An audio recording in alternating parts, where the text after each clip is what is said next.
Hey you guys, I'm Grace. Welcome to my channel. For the month of July, I'm doing a video every day, and on Mondays, I'm going to be doing a series of training for a half marathon. So this is the first one of those videos. So let's kind of like flip back to my first run. Hey guys, future Grace popping in. I'm editing this video, but first I just wanted to add a little disclaimer. I'm not an athletic trainer, I'm not a coach, I'm not anything. I'm just someone who ran in college and was coached and has learned a thing or two along the way, and someone who has trained for half marathons and marathons in the past, either following like guides or other coaches when I ran with an organization. So yeah, what I say is not law. I'm just a girl here sharing my experience training, and I just wanted to add that little disclaimer. So let's pop back to the video now. Today is June 23rd, and last week I decided that I'm gonna run a half marathon in the fall because I need something to motivate me to start running again. A little background on me and my history with running is that I hated running in high school. I played other sports and I thought running was so dumb. I hated when I had to do it in relation to anything else. And then when I went to college, I joined the cross-country team and started running 3 miles every day. And I ran cross-country for my whole college career. And I'm by no means good. I was at a D3 school. I'm not a fast person, but I just really started to love running. And then ever since, it's something that I've tried to keep up with, but sometimes I fall off the bandwagon. In the summer of 2018, I challenged myself to run every day for 100 days, at least a minimum of 1 mile, which I did. And then once I started a new job in the fall, I kind of fell off running. So then in the spring of 2019, I decided to sign up for a half marathon, and then quickly decided to sign up for the New York City Marathon.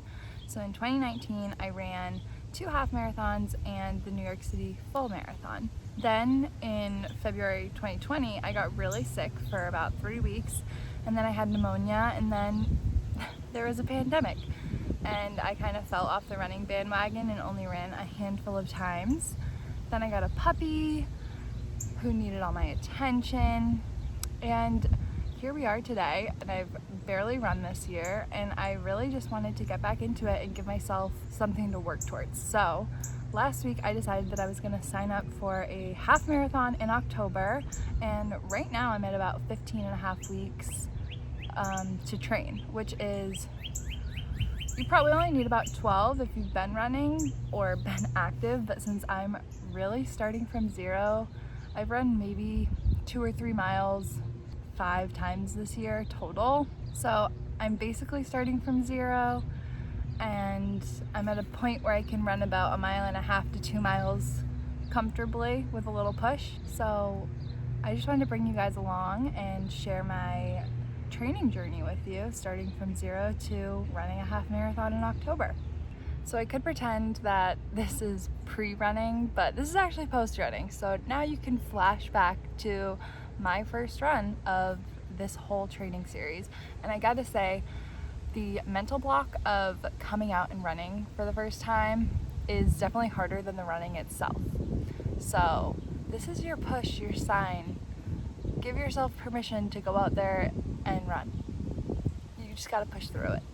Before I run, I always start with a few minutes of dynamic stretching just to loosen up and get my legs feeling a little warm. I start out with some slower movements and then get into like skips and jumps and that kind of thing, so that I'm ending at my warmest point and getting ready for my run. First mile done. First mile is the hardest mile mentally. I know I have at least another half in me. Gonna see if I can do 2 miles today. I think I can push through.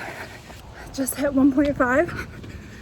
I'm gonna push through to 2 because 1, my car is at the end of the loop and that'll hit me at 2, and I know that I can do 2. So let's get it.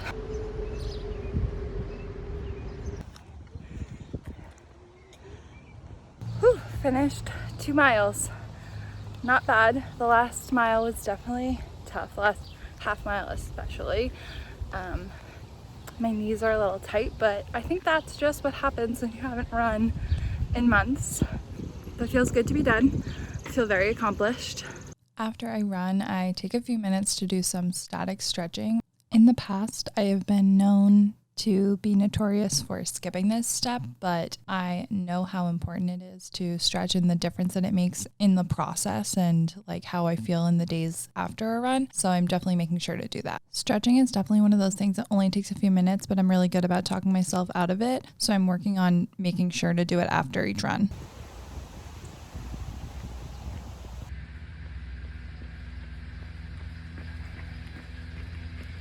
Just finished 2 miles, and oh my gosh, it is so hot.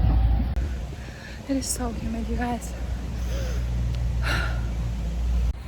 I like to walk for a little bit after I run, just like a couple minutes to let my body cool down. And then I'm gonna go to the car because we're at a park and grab my water bottle, and then I'll do some stride outs and then stretch.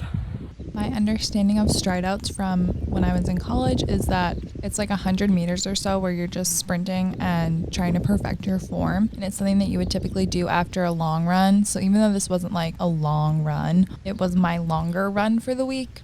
So I was working on my form, and you can see I don't have great form. It was so hot this day, and we had run like really midday. So we went home and did stretching there. My dog Brooks came to investigate me, and then I'm just working on some abs stuff. Like when I say that I'm working on abs, I don't mean like aesthetically. I mean like I'm literally building my core strength because I have a very weak core, and these are just things that I learned in college and we would do as part of our strength program. And then I'm using my foam roller to roll my legs out. And I also have these like compression leg things and these ice packs that I use both for recovery. So like I said on Wednesday, when I sat down and talked a little bit after my run, a little bit about me. I started running cross country in college in 2013, and I ran for 3 years. And then after I graduated, I took a little hiatus. In 2019, I ran 2 half marathons and 1 full marathon. In 2020, before any pandemic stuff, I got sick, and then I had pneumonia, so I didn't run for a while.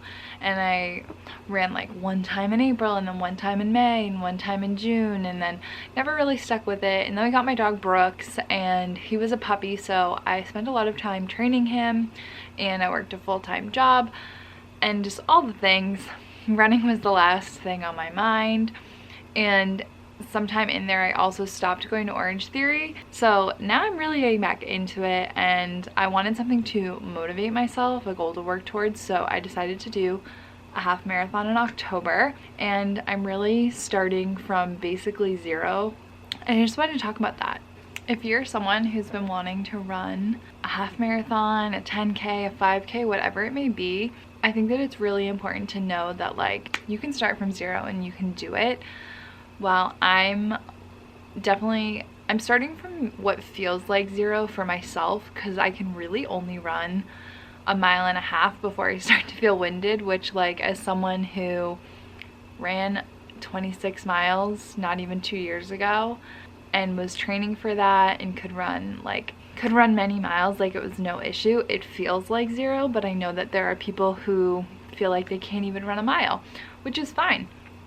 If that's where you're at, you start with walking for 1 minute, running for 1 minute, or even lower, and work your way up. It's definitely doable.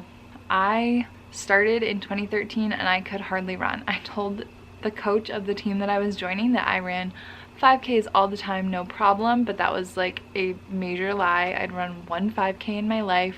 I hated running. I went out for a 3-mile run. 18-year-old me thought it was no problem. And I had to stop at a friend's house and have her drive me home because I could not run 3 miles. So all that to say that while I feel like I'm starting at zero, I know that there are people who are starting lower than that. But you can do it. I can do it. You can do it. We can do this. I'm giving myself 15 weeks, which is really plenty of time. And one of the things that I was really thinking about on my run on Sunday, I had put on my calendar that I wanted to run 3 miles that day for my long run. I know that's not really a long run, But the thing is that especially in the beginning phases of training, there's really no point in pushing yourself past the point of comfort in the beginning, because that will just lead to injury or mental fatigue or burnout, and you're really just building a foundation in these early weeks. That's what I'm trying to remind myself too, is that like, sure, I should have run 3, probably wanted to run 3, could have run 3, but if I ran 3, my legs would be really sore, and then leading into this week I probably wouldn't feel as well when I'm running, and it wouldn't be as fun or enjoyable. And it's really just a slow buildup, and I know that if I need to push myself past the point of comfort in 15 weeks on race day, that I can do that, and that's just that one day. I don't need to push myself past that point leading up to it, because I'm gonna injure myself if I do that every single week, pushing myself to where I should be or where I want to be or where I could be. It's just about taking it slow, because your body can do so much more than you think it can on the final day. That's my rant. It's my rant to myself too, because that's what I was thinking on Sunday when I was running. So yeah, this was definitely a short one. Hopefully the other ones will be longer. I'll get like 3 to 4 runs in, plus some recovery stuff, strength training, that kind of thing. I'm going to be really trying to do some at-home workouts and just like core strengthening stuff. I did a little bit after my run yesterday, but I'd like to try to make myself do it like 4 times a week. Maybe every day would, I know that would be better for myself, but I personally have a very weak core, which affects my hips and my legs. And it's something I know that I need to work on, but it can be really hard to make myself do that. It's not necessarily what I wake up every day wanting to do. So I'm gonna be working on that. I hope you guys enjoyed this vlog. I definitely hope that you guys can feel like this is relatable, starting at the bottom, and also like not being elite. I find for myself, the people that I like to watch on YouTube, I can't always relate to, because I don't run a 7-minute mile. I don't run a 6-minute mile. I'm not being invited by big companies to go run a race. I'm just doing it because I like to do it, and I want to achieve a goal, and I like a medal at the end. Like, I just think back to my half marathons and even my full marathon, and just like how proud I was and how good I felt about my body and myself, and like not about my body, but how good my body felt. I felt like I was strong. I didn't have like random back pain and leg aches and whatnot. Like those, they weren't random, and they weren't from being sedentary. They were from like working my body and being sore, and it would heal, and then I would feel better. And I really just like miss running and being able to run.